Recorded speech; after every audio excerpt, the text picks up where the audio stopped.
बिस्मिल्लाहिर्रहमानिर्रहीम।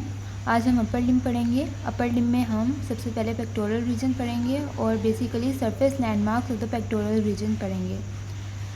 उससे पहले ज़रूरी यह है कि हमें पता हो कि एनाटॉमिकल पोजीशन क्या होती है। So this is the anatomical position as you can see in the diagram. Anatomical position basically वो पोजीशन होती है जिसके अंदर हमारे जो हेड, हमारे टोस और जो हमारी गेज़ है वो एंटीरियरली डायरेक्टेड होती है, और जो हमारे आर्म्स और हमारे हैंड्स होते हैं वो हमारी बॉडी के साइड्स पर होते हैं, और जो हमारे पाम ऑफ द हैंड्स होती है वो एंटीरियरली डायरेक्टेड होती है, जिस डायरेक्शन में हमारे हेड, हमारी गेज़ और हमारे टोज़ होते हैं, और जो हमारी लेग्स होती हैं वो एक दूसरे के पैरेलल पड़ी होते हैं। तो basically what is anatomical position? The position in which our head, our gaze and our toes are anteriorly directed, our arms and the hands are on the sides of our body, our legs are placed parallel to each other, and the palm of the hands are anteriorly directed. Now coming towards the pectoral region. What is the pectoral region? Pectoral region वो region है जो हमारी chest में front पे lie करता है, और इसके अंदर वो सारे स्ट्रक्चर्स आ जाते हैं जो हमारे अपर लिम्ब को हमारे चेस्ट के एंटीरियर लेटरल वॉल से अटैच करवाते हैं। वो सारे स्ट्रक्चर्स जो हमारे अपर लिम्ब को anterior lateral wall of the chest से अटैच करवाते हैं, वो सारे स्ट्रक्चर्स हमारे पेक्टोरल रीजन में आ जाते हैं, और जो ब्रेस्ट है वो भी पेक्टोरल रीजन में ही लाई करती है। Now moving towards the surface landmarks of the pectoral region, first of all we will study about the clavicle. So what is clavicle? Clavicle is a bone which is located at the root of our neck. As you can see in this diagram, this is our neck and this is the root of our neck, and at this root lies the clavicle.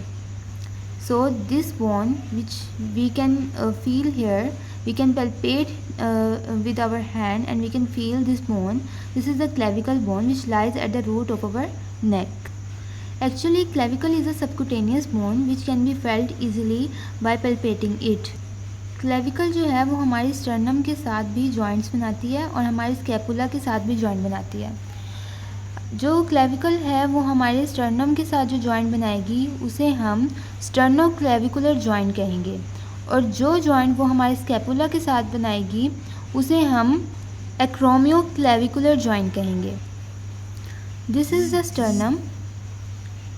As you can see in the diagram, this part of the sternum is called manubriosterni.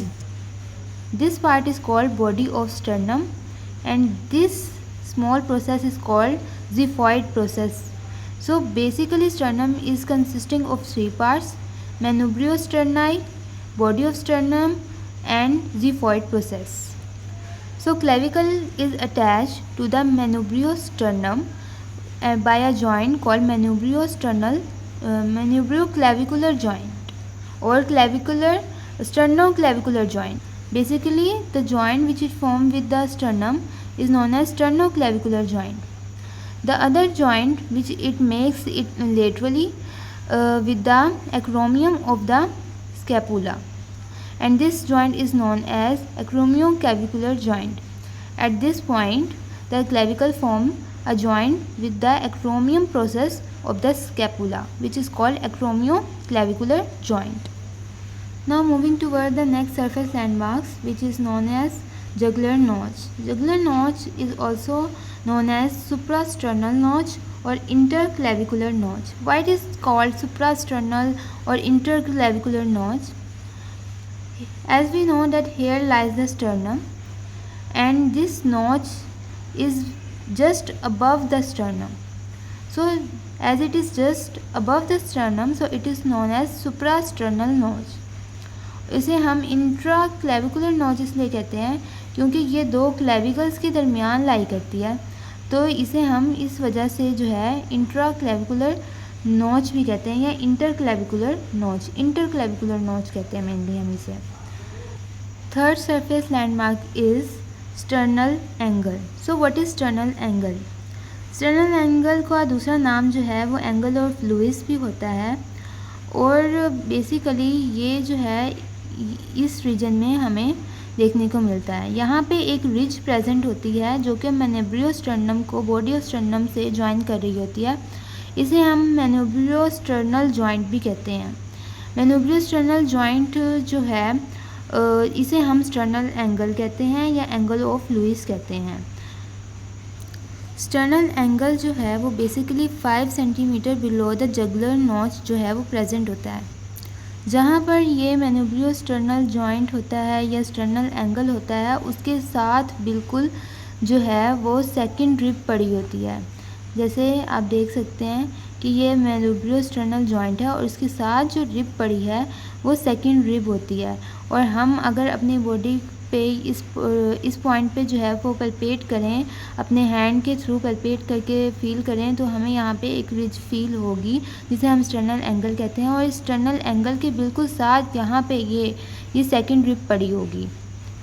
और अगर हमें फिर अब जैसे surface landmarks हैं, कोई बंदा है और उसके ऊपर से हमने मतलब देख के बताना है कि इसमें जो है 5th रिब कहाँ पे होगी या 6th रिब कहाँ पे होगी, तो सबसे पहले हम ये स्टर्नल एंगल फील करेंगे और उसके बाद हमें पता चल जाएगा जहाँ पे स्टर्नल एंगल लाई कर रहा है उसके साथ जो है सेकंड रिब जो है वो पड़ी होगी। और फिर जो है हम जो है रिब्स को जो है वो फील करते जाएंगे और जो है हम रिब्स इस तरह से जो है स्किन के ऊपर से काउंट कर लेंगे। So other ribs can be identified by counting downwards from the second rib. Next surface landmark is the epigastric fossa. Epigastric fossa is also called the pit of stomach and it is a depression in the infrasternal angle. जो ज़िफॉइड process है उसके बिल्कुल नीचे वाला जो portion है वहाँ पे एक डिप्रेशन होता है जिसे हम पिट ऑफ स्टमक या एपिगैस्ट्रिक फोसा कहते हैं। और ये बिल्कुल ज़िफॉइड प्रोसेस के बिल्कुल नीचे होता है और जो है ये bounded on each side by the 7th costal cartilage. जो इसके यहाँ पे अब मैं आपको दिखाती हूँ कि ये वाला रीजन जो है यहाँ पे जो है एपिगैस्ट्रिक फोसा प्रेजेंट होगा और यहाँ पे रिब्स पड़ी होंगी इस तरह से दोनों तरफ। और ये जो एपिगैस्ट्रिक फोसा है ये दोनों साइड से 7th कोस्टल कार्टिलेज से जो है वो बाउंडेड होगा। इस साइड पे भी 7th कोस्टल कार्टिलेज पड़ा होगा और इस साइड पे भी 7th कोस्टल कार्टिलेज पड़ा होगा।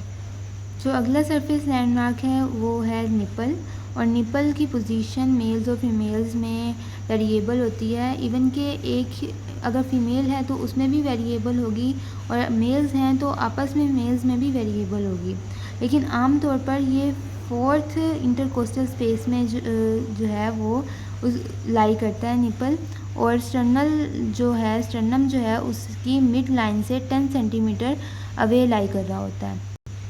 अब ये डायग्राम है, इसमें हम देख सकते हैं कि ये जो है 1 2 3 4 5 यहाँ पे जो है 4th इंटरकोस्टल स्पेस होती है।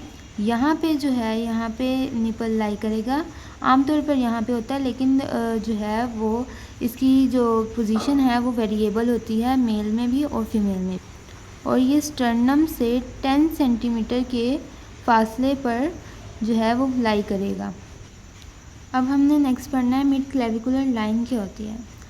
मिड क्लेविकुलर लाइन वो लाइन होती है जो कि वर्टिकली पास करती है मिडल ऑफ द क्लेविकल से tip of the 9th costal cartilage and mid inguinal point से। मिड इंगुइनल पॉइंट क्या होता है ये बात समझने वाली है। अब ये जैसे डायग्राम है हम यहाँ पे देख सकते हैं कि ये जो पोर्शन है इसे हिप बोन का इसे हम कहते हैं एंटीरियर सुपीरियर इलियक स्पाइन। और ये जो पोर्शन है हम इसे कहते हैं प्यूबिक सिम्फिसिस। अब यहाँ से यहाँ तक अगर हम एक इमेजिनरी लाइन ड्रॉ कर दें तो इस इमेजिनरी लाइन में जो सेंट्रल पॉइंट होगा उसे हम मिड इंगुइनल पॉइंट कहते हैं। अब हम पढ़ रहे हैं mid clavicular line. Mid clavicular line वो लाइन होती है जो कि वर्टिकली पास करती है मिडल ऑफ द क्लेविकल से और फिर tip of the 9th costal cartilage से। ये 9th कोस्टल कार्टिलेज है। इस 9th कोस्टल कार्टिलेज की टिप पे से ये लाइन पास करेगी और उसके बाद मिड इंगुइनल पॉइंट से पास करेगी। अब ये जो लाइन ये जो पास कर रही है मिड ऑफ द क्लेविकल से, tip of the 9th costal cartilage से और मिड इंगुइनल पॉइंट से, इसे हम मिड क्लेविकुलर लाइन कहते हैं। अब नेक्स्ट जो पॉइंट हमने पढ़ना है वो है इंफ्रा क्लेविकुलर फोसा, जिसका दूसरा नाम डेल्टोपेक्टोरल ट्रायंगल कहते हैं। फोसा का वर्ड मेनली जो है इसका मीनिंग ये होता है कि डिप्रेशन। इंफ्राक्लेविकुलर फोसा जो है वो एक ट्रायंगुलर डिप्रेशन होता है below the junction of the lateral and the middle third of the clavicle. Infraclavicular fossa जो है वो medially by pectoralis major muscle से बाउंडेड होता है, लेटरली ये anterior fibres of the deltoid से बाउंडेड होता है और सुपीरियरली बाउंडेड होता है बाय द क्लेविकल। ये आप जो डायग्राम देख रहे हैं इसमें ये जो है medially bounded by the pectoralis major, medially bounded by pectoralis major, ये जो मीडियल बाउंड्री है इस फोसा की वो पेक्टोरलिस मेजर बना रहा है। जो इसकी लेटरल बाउंड्री है वो डेल्टॉइड मसल के एंटीरियर फाइबर्स बना रहे हैं और जो इसकी सुपीरियर बाउंड्री है वो क्लेविकल बना रही है। और ये जो बीच में रीजन है इसे हम इंफ्रा क्लेविकुलर फोसा कहते हैं या डेल्टोपेक्टोरल ट्रायंगल कहते हैं। नेक्स्ट पॉइंट जो हमने पढ़ना है वो है कोराकॉइड प्रोसेस। अब कोराकॉइड प्रोसेस क्या होता है? कोराकॉइड प्रोसेस जो है ये स्कैपुला का पार्ट होता है और ये क्लेविकल के नीचे लाई करता है। अब इस डायग्राम में ये जो आपको प्रोसेस नज़र आ रहा है ये कंटिन्यूस है स्कैपुला के साथ और इसे हम कोराकॉइड प्रोसेस ऑफ स्कैपुला कहते हैं और ये 2 to 3 centimetre below the clavicle lie करता है। और यहाँ पे जो डेल्टॉइड मसल है उसके एंटीरियर फाइबर्स जो हैं वो इसको ओवरलैप करते हैं। और जो है इंफ्राक्लेविकुलर फोसा में अगर हम डीप पैल्पिटेशन करें यानी अपने हाथ से थोड़ा डीप इंफ्राक्लेविकुलर फोसा में जो है वो अपनी जो है फिंगर से हम थोड़ा प्रेस करें इस फोसा में तो हमें जो है कोराकॉइड प्रोसेस जो है वो फील होगा डीप इन द इंफ्राक्लेविकुलर फोसा। इस डायग्राम में आप देख सकते हैं ये जो आपको प्रोसेस नज़र आ रहा है ये कोराकॉइड प्रोसेस है और ये स्कैपुला के साथ जो है वो एसोसिएटेड है। अब हम इस डायग्राम को ज़रा पीछे घुमा के देखें तो ये स्कैपुला है और ये आगे वाली साइड पे ये जो है ये कोराकॉइड प्रोसेस है। एक और भी प्रोसेस होता है जिसे हम एक्रोमियम प्रोसेस कहते हैं। अब वो भी हम देखते हैं इस डायग्राम में। ये हमारे स्कैपुला के पीछे वाली साइड पे होता है जो हमारे क्लेविकल के साथ जो है आके जॉइंट बना रहा होता है। और इस डायग्राम में ये वाला जो पॉइंट है इसे हम एक्रोमियम प्रोसेस ऑफ स्कैपुला कहते हैं और ये हमारे स्टर्नम के लेटरल एंड से जो है वो जॉइन हो रहा होता है और इसे हम कहते हैं एक्रोमियो क्लेविकुलर जॉइंट। इस जॉइंट को हम कहते हैं एक्रोमियो क्लेविकुलर जॉइंट। एक्रोमियम के लेटरल एंड का जो पोस्टीरियर बॉर्डर होता है हम उसे एक्रोमियम एंगल कहते हैं। ये एक्रोमियम है और ये इसका लेटरल एंड है और इसके नीचे वाला पोर्शन जो है उसे हम एक्रोमियम एंगल कहेंगे। ये आगे स्कैपुला के स्पाइन के साथ कंटिन्यूस होता है। ये जो है ये स्कैपुला क्या कहते हैं एक्रोमियम का जो है वो एक्रोमियम एंगल कहते हैं और ये आगे जो है कंटिन्यूस होता है with the spine of the scapula. जबकि एक्रोमियम के जो मीडियल बॉर्डर होता है ये मीडियल बॉर्डर है एक्रोमियम का और इसका जो एंटीरियर एंड होता है वो क्लेविकल के साथ जो है वो एक्रोमियो क्लेविकुलर जॉइंट बना रहा होता है। नेक्स्ट हमने पढ़ना है डेल्टॉइड मसल। जो डेल्टॉइड मसल है वो ट्रायंगुलर मसल होता है with its apex directed downward. Deltoid muscle इस डायग्राम में आप इस मसल को देख सकते हैं।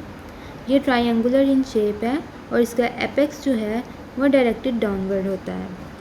इस मसल का ओरिजिन जो होता है वो acromion process of the scapula होता है और ये इंसर्टेड होता है on the tuberosity of the humerus. हमारा नेक्स्ट सरफेस लैंडमार्क है वो है एक्जिला। सो एक्जिला का मतलब होता है आर्म पिट और ये एक पिरामिडल स्पेस होती है हमारे आर्म और हमारे चेस्ट के दरमियान। इस डायग्राम में आप देख सकते हैं ये जो रीजन है इसे हम आर्म पिट कहते हैं या एक्जीला कहते हैं, और ये हमारे आर्म और चेस्ट के दरमियान लाई कर रहा होता है एक्जीला। जब हम आर्म की एबडक्शन करवाते हैं यानी आर्म को ऊपर उठा लेते हैं, जिस तरह इस डायग्राम में इस वक्त उठाया हुआ है आर्म को, तो क्या होता है कि हमारा जो एक्जीला का जो फ्लोर है वो जो है वो रेज हो जाता है, वो ऊपर उठ जाता है, और जो एंटीरियर और पोस्टीरियर फोल्ड्स होते हैं एक्जीला के वो फील हो रहे होते हैं, वाज़े नज़र आ रहे होते हैं। जिस तरह कि इस डायग्राम में ये आर्म जो है वो एबडक्टेड है, और यहाँ पे ये जो फोल्ड नज़र आ रहा है ये पोस्टीरियर फोल्ड ऑफ एक्जीला है, और ये जो फोल्ड नज़र आ रहा है ये एंटीरियर फोल्ड ऑफ एक्जीला है, और इनके बीच में से जो लाइन पास कर रहा है इसे हम मिड एक्सिलरी लाइन कहते हैं, जो एक्जीला के सेंटर से पास करती है। और जो है यहाँ पे ये वाली लाइन जो है, ये वाली लाइन जो पास कर रही है इसे एंटीरियर एक्सिलरी लाइन कहते हैं, और ये वाली लाइन जो है हम इसे पोस्टीरियर एक्सिलरी लाइन कहते हैं। जो एंटीरियर एक्सिलरी फोल्ड होता है वो पेक्टोरलिस मेजर मसल से बना होता है, और जो पोस्टीरियर एक्सिलरी फोल्ड होता है वो टेंडन ऑफ लैटिसिमस डोर्साई जो है उससे बनता है, winding around the fleshy teres major. Next हम देखते हैं वॉल ऑफ एक्जीला। तो एक्जीला की दो वॉल्स होती हैं, एक मीडियल वॉल होती है एक्जीला की और दूसरी होती है लेटरल वॉल। जो मीडियल वॉल होती है एक्जीला की वो upper four ribs of the chest जो हैं वो बना रही होती हैं। जो फोर रिब्स होती हैं वो जो हैं कवर होती हैं सीरेटस इंटीरियर से, और वो जो है एक्जीला की मीडियल वॉल बना रही होती हैं, जैसे डायग्राम में शो किया गया है। ये वाला जो रीजन है यहाँ पे जो फोर रिब्स प्रेजेंट होंगी वो मीडियल वॉल बना रही होंगी, और जब ये जो आर्म है ये लेटरल वॉल बना रही होती है एक्जीला की। आर्म में भी सिर्फ ह्यूमरस का अपर एंड जो है वो एक्जीला की लेटरल वॉल बना रहा होता है, और चेस्ट में भी जो है सिर्फ फोर रिब्स जो हैं वो बना रही होती हैं medial wall of the axilla. And this is all about the surface landmarks of the pectoral region.